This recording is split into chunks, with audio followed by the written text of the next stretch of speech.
Et salut tout le monde, c'est Little Brick. Je suis très content de vous retrouver aujourd'hui, puisque ça y est, c'est enfin l'heure de la Building Series des 1000 abonnés. Alors pour remettre dans le contexte, il y a quelques semaines, je vous ai publié une vidéo spécialement pour les 1000 abonnés, et dans cette vidéo, je vous proposais un choix entre 4 mocks différentes, et c'était à vous de voter dans les commentaires pour laquelle vous vouliez que je fasse. Et donc sur les 50 votants, une mock a reçu 26 votes. Il s'agit de l'avant-poste de Richie, issu de l'épisode 5 de la saison 1 de Star Wars The Clone Wars, les Bleus. Et donc maintenant je peux le dire, bienvenue à toutes et à tous dans le premier épisode de la construction de la lune de Richie en Lego.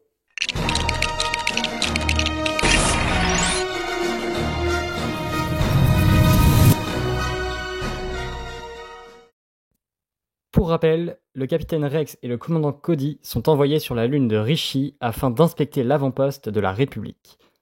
Malheureusement, celui-ci vient de subir une attaque des nouveaux droïdes commandos des séparatistes qui tendent une embuscade aux 2 soldats clones qui sont forcés de battre en retraite. Ces 2 derniers font la rencontre des 3 survivants, Fives, Echo et Heavy, avec qui ils vont tenter de reprendre l'avant-poste des mains des séparatistes. Donc déjà ce qui va être très cool avec cette mock, c'est que c'est un seul épisode. C'est-à-dire qu'en termes déjà de matériel source, de mon côté, je vais avoir un seul média à prendre. Et surtout, en fait, malgré le fait que ce soit qu'un seul épisode, c'est extrêmement riche à l'intérieur. Il y a énormément d'éléments, ça va être très cool à reproduire. Il y a la plateforme d'atterrissage, il y a l'avant-poste, il y a la roche, il y a des créatures, il y a notamment même des vaisseaux ou autres. Donc ça va être très chouette, il va y avoir énormément de choses à refaire. Mais bon, avant de commencer la construction, on va avoir un petit problème, c'est qu'effectivement je n'ai ni la figurine du commandant Cody, ni celle du capitaine Rex. Donc j'ai fait quelques commandes afin de pouvoir avoir ces figurines pour cette mock. Donc sur ce, c'est parti. J'ai fait cette première commande sur le site La Petite Brique, qui est un site français spécialisé dans la revente de figurines custom. J'ai donc pu prendre des produits de chez Clonam Custom directement, sans avoir eu à payer en fait les frais de douane tout simplement, et toutes ces choses-là qui m'auraient coûté bien plus cher, et surtout en ayant un temps de livraison assez court. Donc j'ai pris le casque du commandant Cody en phase 1, ainsi qu'un poldron et un kama en tissu pour ma figurine de Rex que je venais d'acheter sur Vinted il y a quelques jours. Donc c'est une figurine Clonam Custom elle aussi, que j'ai payé une dizaine d'euros, donc très cool. Et surtout maintenant qu'elle a le kama et le poldron en tissu, ça rend vraiment top. Pour le commandant Cody, je vais tout simplement prendre le corps de la figurine officielle Lego, donc en phase 2, et je vais y ajouter tout simplement le casque de Cody en phase 1 Clonam Custom avec une visière Lego. Ça rend très bien, franchement, j'ai pas besoin de plus. Et donc voici le rendu des 2 figurines l'une à côté de l'autre, ça rend vraiment top. Donc je suis très content d'avoir ces 2 figurines, pour la mock ça va être top, mais on a un petit problème, c'est qu'il n'y a pas que ces 2 figurines-là, Fives et Heavy qui eux ont des armures classiques, mais on retrouve également Echo qui a un petit point différent par rapport à ses confrères, c'est que au niveau de son torse, il a une petite main bleue qui est faite par le capitaine Rex. Donc je vais essayer tout de suite de refaire la figurine de Echo moi-même, c'est un tout petit détail que je pense sincèrement pouvoir refaire moi-même. Donc pour réaliser la figurine de Echo, j'ai dû redessiner la main de son torse sur mon logiciel de dessin. Je vous passe les détails de comment j'ai fait, mais une fois terminé, j'ai pu l'imprimer sur un papier autocollant. J'ai ensuite détouré la main en coupant le papier à l'aide d'un cutter, et du coup, restait plus qu'à poser la main sur le torse de ma figurine, et voici donc le rendu. Et voici donc l'ensemble des figurines, franchement, toutes ensemble, elles claquent. Pour réaliser cette mock, je vais avoir besoin de réorganiser mon espace de travail. Je retire donc tout ce qu'il y a sur mes meubles afin de pouvoir les déplacer plus facilement et surtout sans risquer de faire une gaffe. J'avoue que ça faisait un moment que je voulais tester de travailler sur un espace en îlot, donc là j'ai qu'une envie, c'est de construire.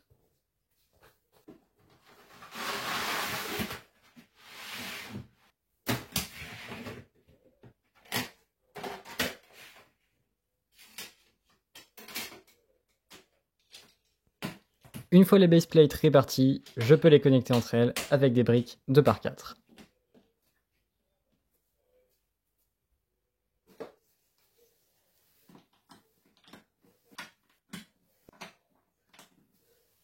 Comme à mon habitude, je commence par faire le layout. En gros, je délimite la forme de la roche avec de simples briques pour l'instant. C'est juste histoire d'avoir une idée de la forme de celle-ci. J'enchaîne avec le layout de l'avant-poste. Je crée donc un grand cercle rouge. Ici, c'est vraiment pour me faire une idée de la taille totale. Et on va pas se mentir, c'est assez massif. Et c'est normal, vu que je veux faire en sorte que l'avant-poste soit à l'échelle des figurines. Bon, finalement, après réflexion, je vais réduire la taille de la moque. En fait, j'ai pas envie de prendre le risque de faire trop grand et de me retrouver en galère par la suite. Et on va pas se mentir, là, c'est quand même beaucoup plus raisonnable. Et donc, après toute cette attente, maintenant que le layout est terminé, on va enfin pouvoir s'attaquer à la construction. Donc déjà je commence par faire ce mur géant donc, qui va cacher la structure interne, et j'enchaîne ensuite avec ce sol en tile noire qui représente en fait tout simplement le vide qu'il va y avoir en dessous de la roche, parce que je vais pas faire non plus une roche qui va faire 3 km de haut, honnêtement, ça coûterait beaucoup trop de pièces pour pas grand chose. Et justement, en parlant de la roche, je m'y attaque enfin, donc à partir de là je vous laisse juste avec un timelapse pour que vous puissiez bien profiter de la construction. Allez, on se retrouve juste après.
Donc il est temps de faire un petit point quand même sur la construction. Déjà j'ai fait un premier prototype de roche dont je suis content et mitigé à la fois. Dans tous les cas ce ne sera pas extrêmement détaillé parce que le principal ça va être l'avant-poste qui sera ici. Le but c'est vraiment pas que la roche elle soit très détaillée non plus, c'est un élément, c'est un petit plus en fait aussi pour que l'avant-poste soit encore mieux mise en valeur. Donc j'ai essayé des techniques assez simples en snot, du coup avec des grands panneaux que je fais sur le côté, qui sont pas non plus extrêmement détaillés honnêtement, mais j'ai essayé de représenter un peu, notamment ici, les espèces de cratères qu'il peut y avoir, qui sont très caractéristiques évidemment de la lune de Richie. Je vais rapidement aussi vous parler du camailleux, donc c'est-à-dire la palette de couleurs. J'ai choisi 3 couleurs ici, donc le dark blush gray, le dark blue et ensuite un peu de sand blue également. Je trouve que ça rend très bien, honnêtement. Ça représente bien les couleurs et les teintes très bleutées qu'on peut avoir justement sur la lune de Richie dans l'épisode. Donc ça rend assez bien là-dessus. Je me suis un peu plus amusé ici aussi. Ce que j'ai fait, c'est que j'ai représenté la grille d'aération par laquelle sortent les soldats clones. Donc j'ai refait la petite grille et notamment du coup j'ai fait l'espèce de petite plateforme rocheuse qu'il peut y avoir avec notamment un espèce d'autre cratère ici, dans lequel normalement il y a l'anguille géante. Pourquoi je dis que je suis mitigé globalement sur l'ensemble? En fait, le fait que ce soit pas très détaillé, ça me va, c'est pas, ça va encore, je trouve que c'est ok. Le vrai problème, c'est les pièces. Je vois très vite là mes quantités de pièces qui descendent, notamment en slope, et je sais que j'ai toute l'autre moitié à faire. Le sand blue, pour le moment, j'en ai pas beaucoup, j'attends une commande pick-a-brick dans laquelle je vais avoir énormément de pièces en sand blue normalement, dont des slopes.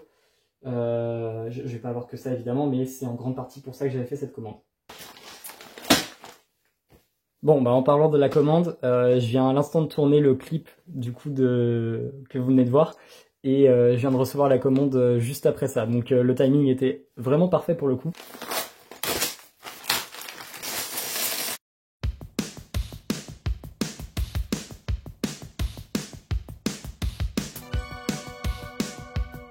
Cette pièce-là, j'en avais commandé 20, et ils m'en ont mis 24 de plus. Ils ont pété un plomb sur ce coup-là, vraiment. Ça arrive qu'il y ait des pièces en plus, mais autant, ça me choque. Bon, après, c'est une pièce qui va m'être ultra utile, donc je dis pas non. Alors, j'ai enfin fini de tout trier, c'était long.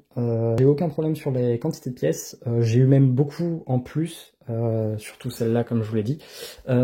Je vais pas passer sur les pièces qui sont là-bas, parce que tout ça, c'est pour le color swap de mon gunship. Donc, je vais vous présenter très rapidement tout ce que j'ai pris. Comme vous le voyez, il y a beaucoup de sand blue. Également, j'ai pris 10 pièces de 10 notes, la meilleure pièce Lego de tous les temps. Allez voir la vidéo de Solid Brick Studio si vous voyez pas quelle pièce c'est et ce qu'on peut en faire. Donc j'ai pris, voilà, c'est 1x3 slope en sand blue. Pareil, cette fois-ci j'en ai pris 20 des 1x2 en sand blue slope. Trop bien d'avoir cette commande, hein, vraiment. Je pense que c'est l'une des plus rentables honnêtement que j'ai fait. Donc il y a 570 pièces si je me trompe pas, donc pour 55 €, donc c'est très rentable en vrai. Donc je vais ranger ça dans ma collection et on va pouvoir continuer la construction de la roche tout de suite.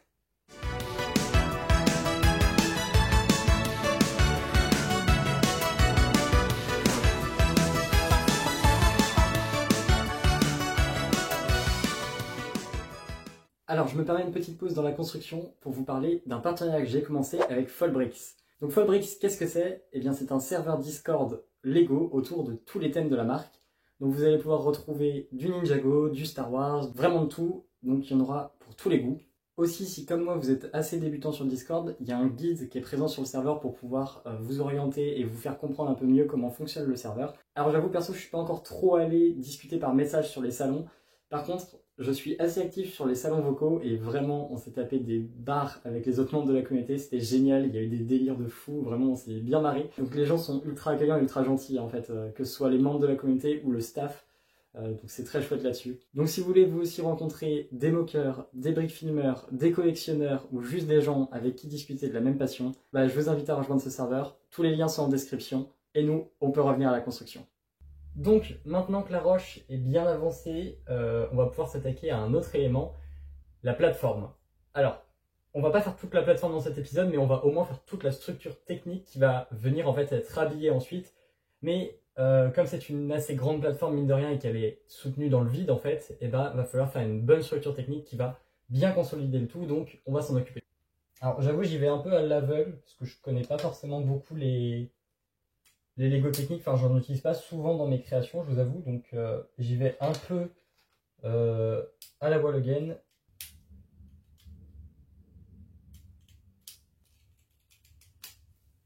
Donc j'ai fait ça pour le moment, mais c'est un peu flexible pour le moment, un peu trop. J'ai une idée pour comment je vais faire. Déjà je vais prendre des pièces comme ça, je pense, et je vais les placer sur le côté. Je vais consolider le tout avec ces pièces-là, que je vais pouvoir clipser comme ça. Et en fait, ce que je vais m'amuser à faire, c'est que du coup, je vais prendre des barres techniques comme ça et je vais pouvoir les placer. Et donc ici, ça va me permettre de solidifier le tout plus ou moins. Alors pas ici, du coup. On me rend compte entre le gap, je crois que c'est 2 plates de hauteur. Donc si je mets 2 plates, ça me permettra d'accrocher ça correctement. Alors après, ça c'est un peu flasque aussi. Est-ce que je rajoute pas? Ah si, déjà c'est plus solide du coup. Bon, du coup, il y a quelques trucs à revoir encore. Je vais essayer de voir ça là. Je vous mets un timelapse, je pense, hein, de mes avancées. Je vais essayer avec les plates, comme je disais, pour vraiment avoir une base solide. Et on verra bien ce que ça donne. Donc, voilà le résultat. Comme vous le voyez, c'est excessivement solide. C'est pas super lourd, donc ça va. Et donc, ça pourra aller parfaitement pour la plateforme. Maintenant, je vais essayer quand même de l'étendre un peu et de faire la taille globale.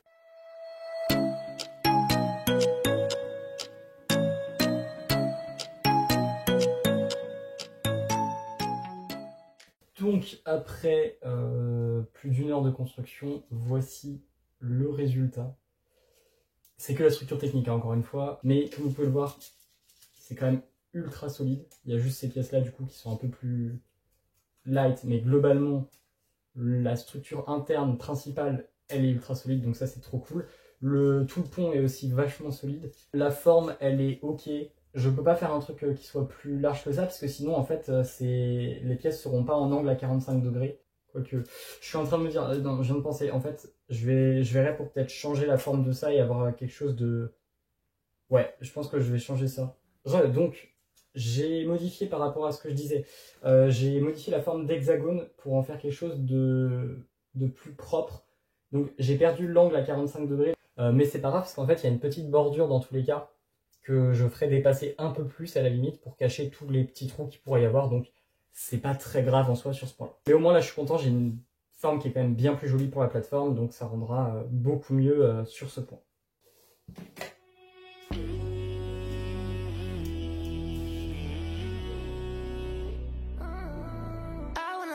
Donc pour ceux qui sont en train de se demander ce que je suis en train de faire, et bien en fait je suis en train de préparer la structure qui va permettre en fait de soutenir la plateforme géante. Donc, ici j'ai délimité donc, la bordure de ces pièces là et je pense que je vais essayer de reprendre en fait le système de pièces techniques que j'ai utilisé ici pour vraiment renforcer même la structure en elle-même et être sûr qu'elle ne pète pas et que au moins tout dans l'ensemble puisse vraiment tenir. Donc bah c'est parti.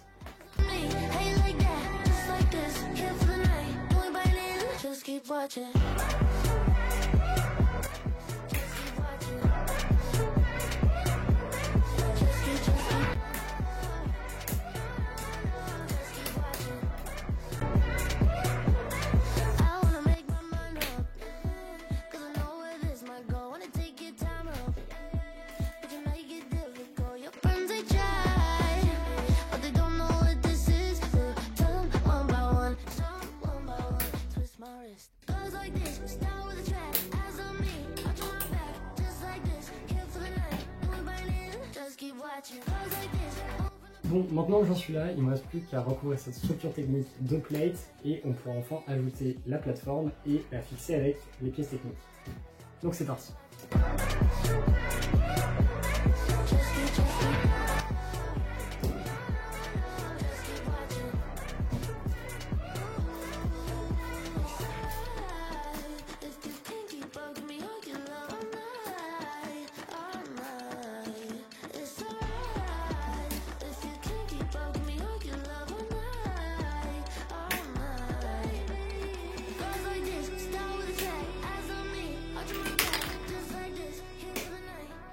Donc, nous voici avec le résultat. Je suis content parce que ça tient. Déjà, c'est un bon point. Non, plus sérieusement, j'avais peur que la plateforme, enfin déjà que toute cette structure-là commence à partir.